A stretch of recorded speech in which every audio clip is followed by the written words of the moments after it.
So Unit 7 is all about solving linear systems. Linear systems are basically a collection of two or more linear equations.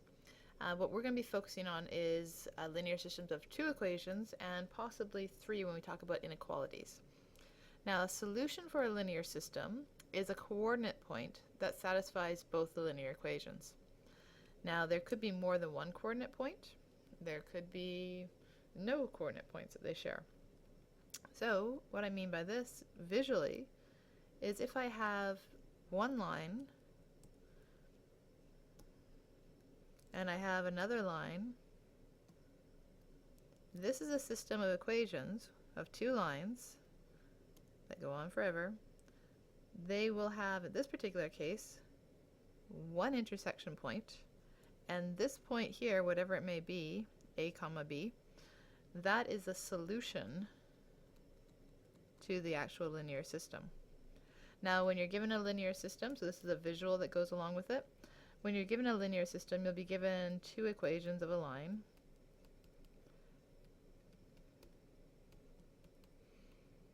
And they will say solve the linear system. Both of these equations are needed in order to actually solve this. This one's in standard form, this one's in standard form. You may have to convert them into slope-intercept in order to graph them better. And then you go from there. Now when you're working with two lines, there's basically three possible outcomes for a system to have. You could have one line, like so, and you could have another line that is parallel. Now because they are parallel, they never ever will intersect. So as a result, when you have parallel lines, so that means they have to have the same slope, then there are no solutions.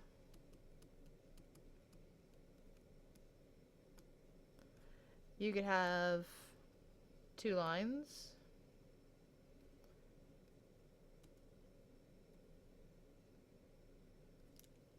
and it doesn't matter what angle I put it at, as long as their slopes are different. Then you're looking at intersecting lines.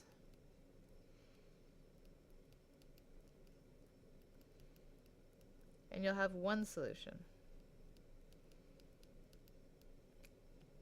Key thing here is that their slopes are not the same. They could be positive and a negative, they could be two positives. They could be perpendicular too. That's a special case. It can be any sort of format. Now the other type of equation where we have a possible solution, if you had one line and then another equation was the exact same line. If both the equations simplify down to the exact same line, meaning that they are coinciding lines, they are on top of each other, they have the same slope and the same y-intercept. But the lines may have been written in a different format. They may have been in standard form, one may have been in slope-intercept form, but when you simplify them down, they're exactly the same line. They ultimately have infinitely many solutions because every single point along these two lines is a solution for this. So here we have infinitely many solutions. So those are the three scenarios when you have two lines as to the number of possible outcomes you could have for a system of these two equations. Now we're going to be looking at multiple ways to solve systems of linear equations. The first type of solving we're going to be looking at is graphing. Now ultimately, because we're graphing, the first thing you want to do is whatever format of a line you have, you want to put them into a form that you can graph. Generally slope-intercept format is the easiest to graph from, but you can also use any of the ones and find points for it. Once you have the equations in a format that you can graph, you put both the equations on the same grid. Next thing you do is you find their intersection points as a coordinate point. This is the actual solution. Now, because you are graphing, there is a chance that you may have made a mistake, and you are doing this by hand.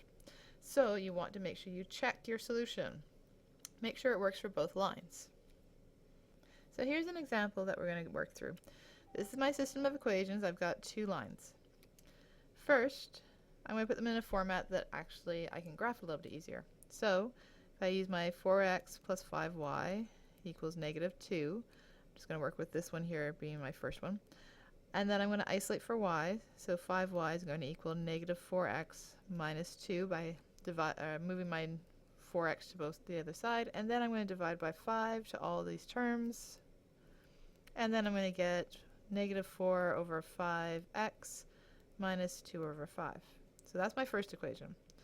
My second equation, if I isolate for my y, so 4x minus 3y is equal to negative 18.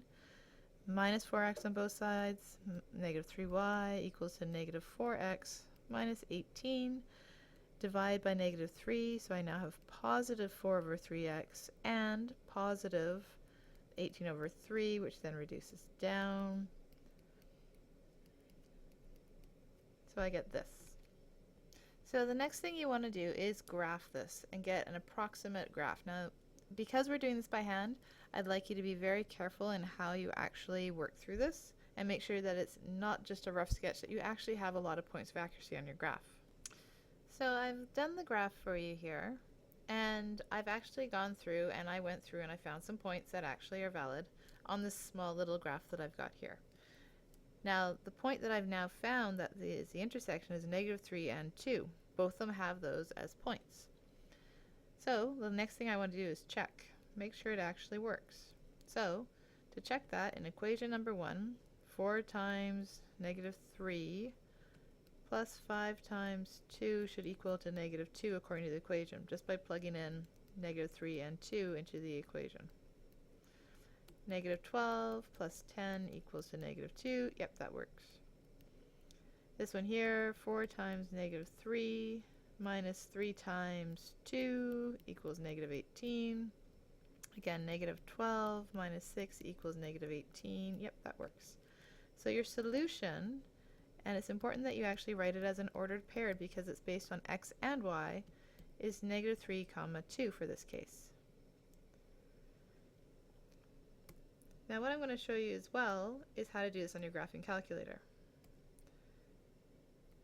If you enter in both the equations into the y equals mx plus b format, negative 4 divided by 5x minus 2 over 5, and we have our other equation in here as well, 4 over 3x plus 6. When we go to our window, make sure you can see everything, so negative 10 to 10, so you can actually see the intersection point between the two lines. When you go to graph, it will give you an approximate of the graph. It'll give you a visualization, similar to what I've already done by hand. Now, a way that you can use your graphing calculator to help you check the points. One, there's a table of values that you can use. Just go by second graph, which will give you your tables, and then you can see all the possible coordinate points that could pair up. If you see here, negative 3, 2, 2, that one is the intersection point. Negative 3 and 2 for y1, negative 3 and 2 for y2. All these other ones don't have matching values. So that's one way of looking at it. You can also use a calculate feature on here. So you can go second calculate, second trace, and go down to intersection, option number 5. Now what it's going to ask you here at the bottom is first curve. And so you're just on the first equation, y1, which is this equation here, the blue line. You want to move your cursor as close as you can to the actual intersection point. Just in case there's more than one intersection point when we work with other types of equations, you want to be as close to the intersection point of interest. You hit enter. It now moves you on to y2, and it says second curve, choose a point. So I say enter, again relatively close to where we want. And it's got this built-in feature of guessing where it is to see how close it is. Again, just leave your cursor there, hit enter again. It will then give you the intersection of negative 3 and 2 right there at the bottom.